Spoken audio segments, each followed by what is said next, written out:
The afternoon light filtered through the tall windows of Grand Central Terminal, casting long shadows across the marble floor. Thomas Chun stood near the information booth, his hands shaking slightly as he checked his phone for the 100th time. He was 32 years old, wearing a navy jacket over a tan sweater, trying to look more confident than he felt. His daughter Emma bounced beside him, her curly blonde hair catching the light, her red coat bright against the muted tones of the busy station.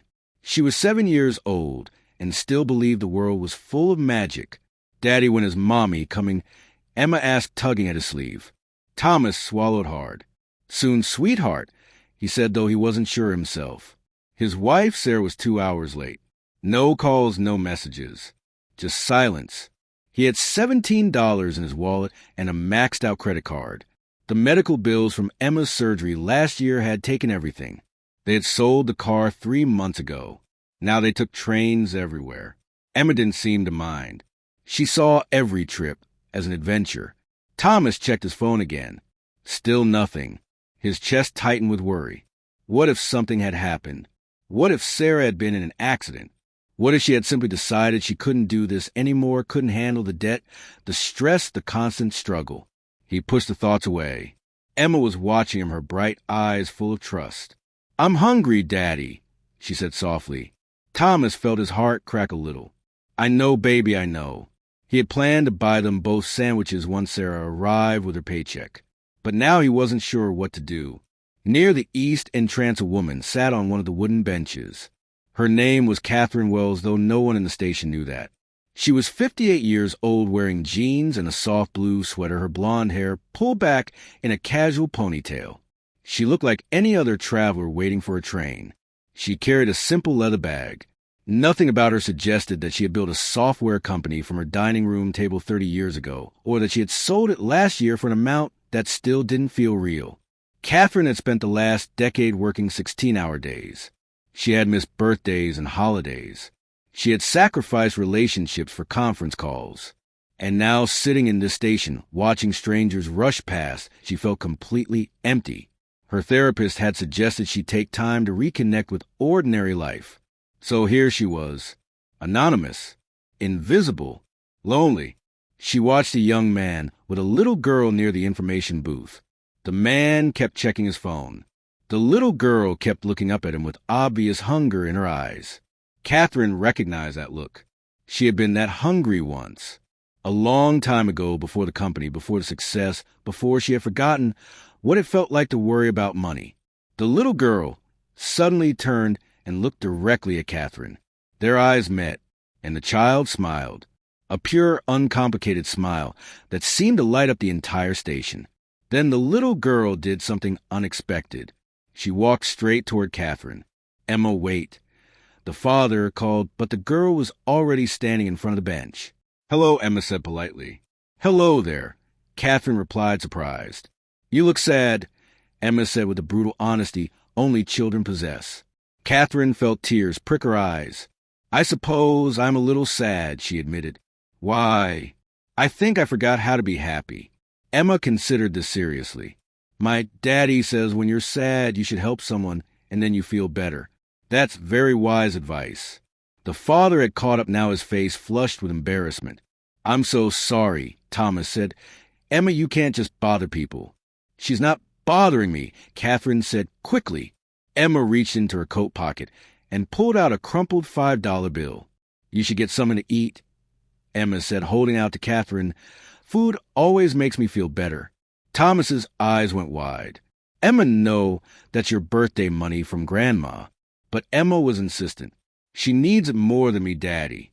Catherine stared at the $5. This child, who clearly needed it herself, was offering her last money to a stranger. The kindness of it, the pure generosity, broke something open inside Catherine's chest. "I can't take your birthday money," Catherine said gently. "Please," Emma said, "it would make me happy." Catherine looked at the little girl, then at the father, who was trying very hard not to cry. She understood in that moment that this wasn't really about the money. It was about a child who had been taught to see other people's pain, who had been raised to believe that kindness mattered more than anything. Catherine took the $5. "Thank you," She said softly, "This is the kindest thing anyone has done for me in a very long time." Emma beamed. Thomas put his hand on his daughter's shoulder. "We should let the lady rest," he said. But Catherine didn't want them to go. "Wait," she said, "please sit with me for a moment." They sat, Emma in the middle swinging her legs. "What's your name?" Catherine asked. "Emma Rose Chun, and I'm 7 3/4. "Well, Emma Rose Chun, you just taught me something very important." "What?" "That even when things are hard, we can still be kind, and that being kind is what makes us rich." Emma nodded as if this was obvious. Thomas was quiet. Catherine turned to him. "You've raised a remarkable child." "Thank you," Thomas said, "though I think she gets that from her mother." His voice cracked on the last word. Catherine saw it then. The exhaustion, the worry, the fear. She recognized it because she had seen it in the mirror decades ago when she was starting out, when every dollar counted, when the future felt impossibly uncertain. "Are you waiting for someone?" Catherine asked gently. Thomas hesitated, then nodded. "My wife, she was supposed to meet us 2 hours ago." His phone buzzed. He looked at it, and his face went pale. "She's in the hospital," he said. "She collapsed at work. They think it's exhaustion." Emma grabbed her father's hand. "Is Mommy okay?" "Yes, baby, she's okay, but we need to go see her." Thomas stood, his mind clearly racing. Catherine could see him calculating. Train fare to the hospital. How long they might be there. Whether he had enough money. "Please," Catherine said, "let me help." She opened her bag and pulled out her wallet. Thomas stepped back. "No, I can't. We'll be fine." "I know you'll be fine," Catherine said, "but please let me do this not because you need it, but because your daughter just showed me what really matters in life." She held out several bills. "For the train and for food and for whatever else you need." Thomas stared at the money. "I don't even know you.